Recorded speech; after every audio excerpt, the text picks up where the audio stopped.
Hi, this is Heather with EasyHealthyBread.com. Today we're going to be doing a recipe that was a reader request. Sandwich thins. If you're not familiar with this product, they're little sandwich guys that are about this shape and they're really thin.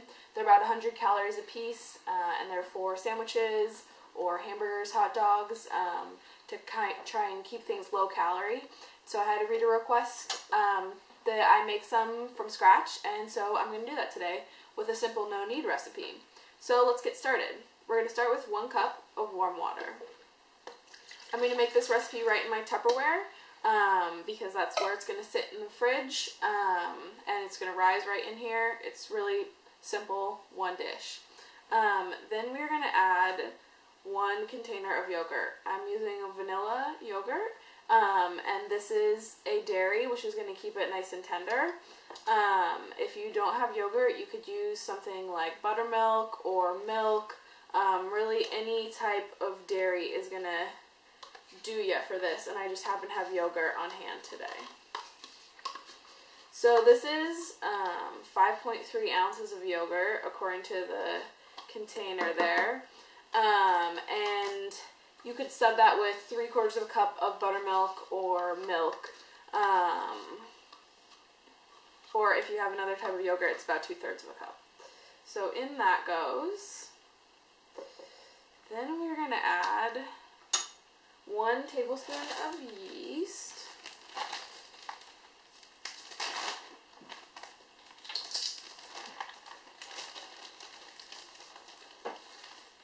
Just right in.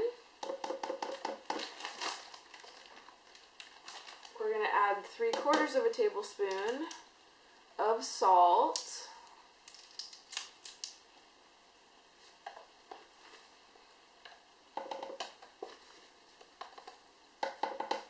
And then we're going to add a little bit of honey for sweetness. My tablespoon with some oil so the honey will come out easily. And we're going to put in 2 tablespoons of honey.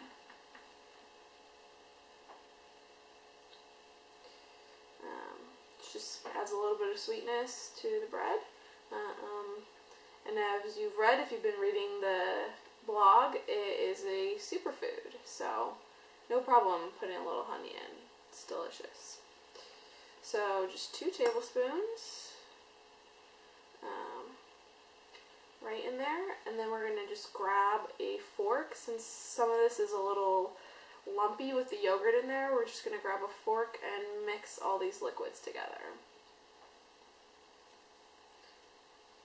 Just takes a little while to get this honey out, I guess, today. Must be a little cold in my kitchen.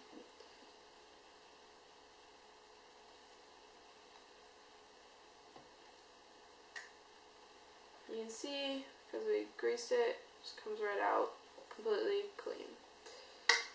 So like I said, just going to take a fork and just kind of stir this up a little bit, make it so it's all liquidy, no more chunks of the yogurt. Get anything that you scraped on the side, add that in. So now we're going to add our flour. So we're going to do 3 cups of whole wheat flour. Scoop and sweep method like we've talked about in the past. 1, 2,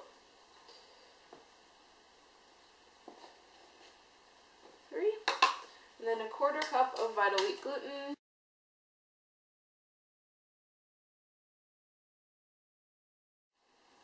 Okay, we're back. So the dough has been sitting on my counter for about 2 hours. You can see it's nice and airy, got the bubbles going in there, and it's risen quite a bit.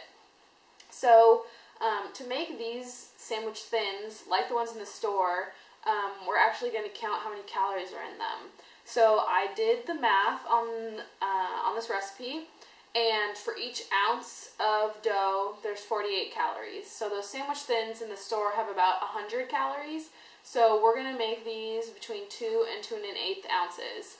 To be really accurate, we're actually going to use this food scale. So I'm going to turn it on, and I'm going to switch it to the ounces mode, and I'm just going to have that going.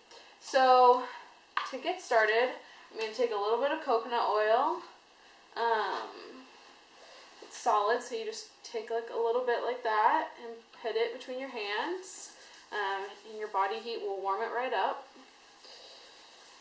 And get your hands nice and slick.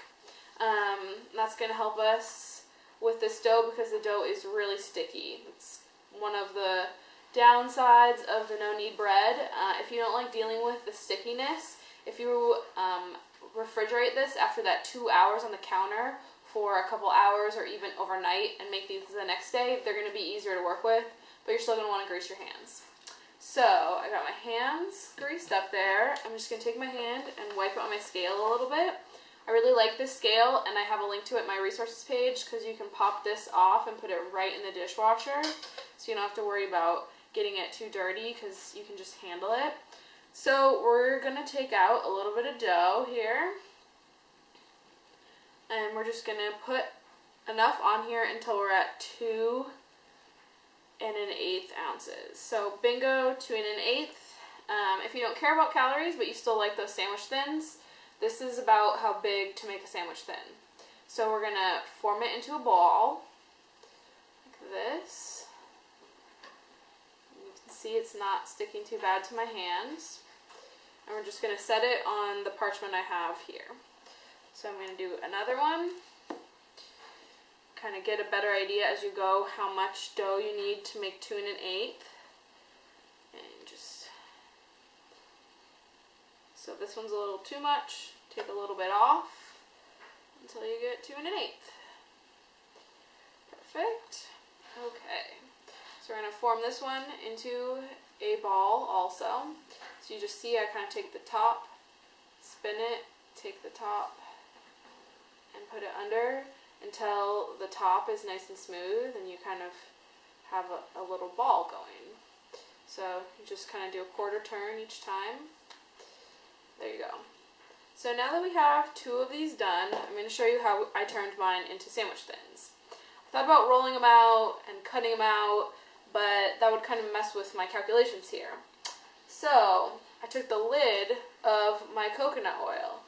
You can take anything that's flat, that's about the size you want, and I took a little bit more coconut oil so it wouldn't stick, just like a tiny bit, and took my hands, rubbed it on there like that so this won't stick, and I just pressed it, the middle, right onto the middle of the roll, until it starts coming out each side. So just keep pressing, try and do even, and then lift it up. So we kind of got one going right there. Then we'll do the second one. We're going to have to do each one a couple times just because the dough is really fresh and it's going to spring back pretty easily. So we're going to do it and just give it a good press. See how it's coming out the sides right there. And lift it right up. And then we're going to do this one again. And they're going to spring back, so you press it so it comes out the sides a little bit. And just one more press.